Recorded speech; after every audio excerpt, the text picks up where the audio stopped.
Assalamualaikum warahmatullahi wabarakatuh. Shalom, Om Swastiastu, Namo Buddhaya, salam kebajikan, dan salam sejahtera. Selamat pagi, siang, sore, atau kapanpun kalian menonton video ini. Perkenalkan, saya Adia Paramita Putri Pratama, dan serta rekan-rekan saya ada Nur Inayah, Rahmanopti Mahendra, dan Raflina.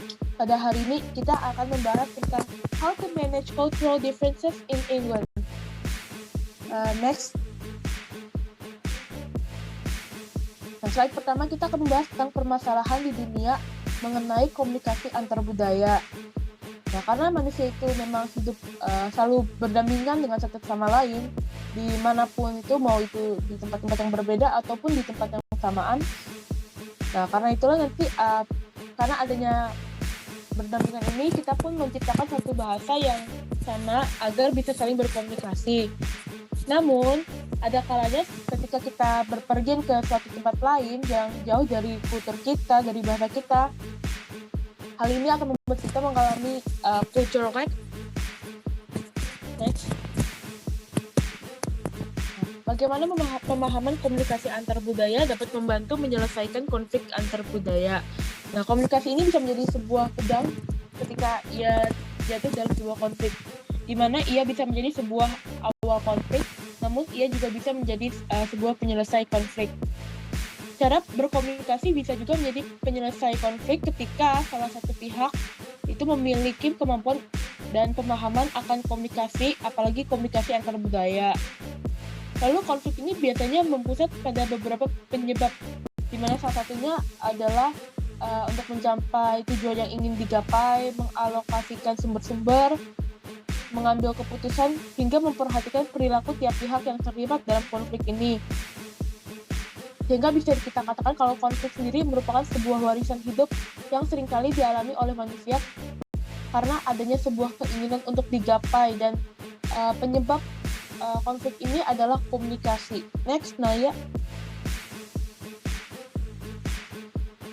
Oke, selanjutnya adalah budaya England. Jadi, Inggris ini memiliki sebuah budaya yang cukup beragam, namun satu budaya yang saling menonjol di mata semua masyarakat atau di mata semua orang lain adalah kebiasaan mereka untuk meminum teh. Budaya yang sudah menjadi tradisi ini awalnya hanya dilakukan oleh para anggota kerajaan, namun kini bisa dilakukan oleh siapapun dari pukul 15.00 hingga 17.00 sore waktu Inggris. Kebiasaan ini bisa dilakukan di mana saja, tapi kebanyakan dilakukan di outdoor, seperti di kafe contohnya, dan mereka terkadang melakukan ini selagi membaca buku, ngobrol, atau rapat dengan rekan-rekannya.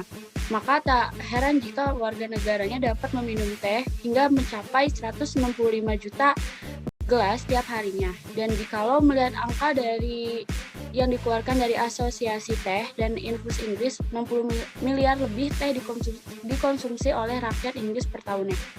Oke, next. Oke, yang selanjutnya adalah bentuk kerjasama dengan Indonesia. Di PPT ini adalah penjelasan mewakili dari kerjasama yang dilakukan oleh England dan Inggris. Salah satunya ada Indonesia dan Inggris bekerjasama dalam kontrak terorisme atau melawan ekstremisme kekerasan selama Presiden Indonesia DKPBB berikutnya, bersama dengan komitmen untuk bekerjasama secara erat dalam isu-isu PBB yang lebih luas, termasuk melalui kunjungan timbal balik. Terus yang selanjutnya adalah dialog siber Inggris di Indonesia menjelang pertemuan kelompok pakar pemerintah PBB. Terus selanjutnya ada perjanjian kerjasama antara Inggris, Indonesia, dan untuk membantu Indonesia dalam membangun rendah karbon, dan masih banyak lainnya. Oke, selanjutnya akan dijelaskan oleh teman saya Rahman.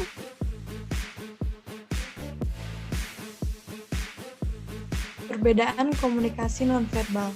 Perbedaan komunikasi nonverbal antara England dengan Indonesia itu ada di bahasa baku dan tidak bakunya. Yang dimana England sendiri ini komunikasi kesehariannya menggunakan bahasa baku yang jauh dari kata gaul atau kata lainnya yang seperti ada di Indonesia.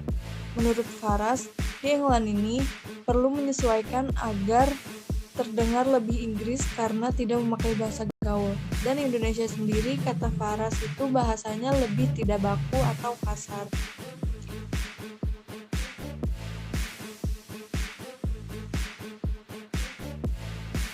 Permasalahan komunikasi yang pernah ditemui.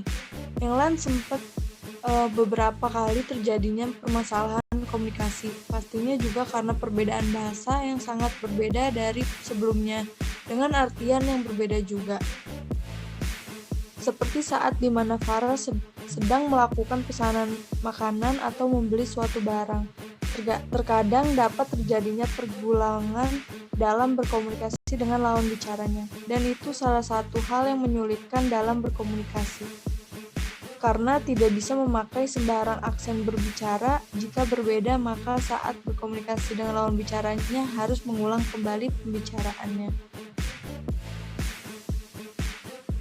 Dan selanjutnya akan dibacakan oleh Raflina. Lalu, pada slide ke-7 terdapat perbedaan budaya antar negara.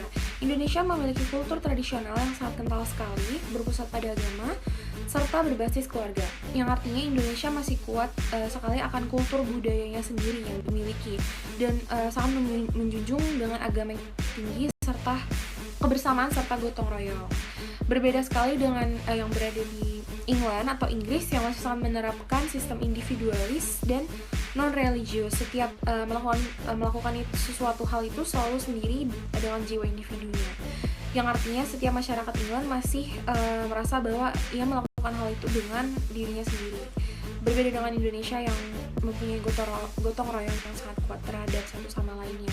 Maka dari itu, perbedaan yang bisa kita lihat di sini adalah bahwa Indonesia itu masih termasuk negara yang sangat peduli akan satu sama lain antara masyarakat dengan masyarakat yang lainnya.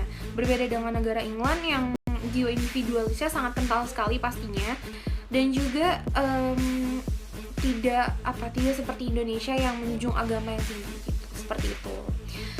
Sekian presentasi dari kami, mohon maaf jika ada kata yang salah. Sekian dan terima kasih.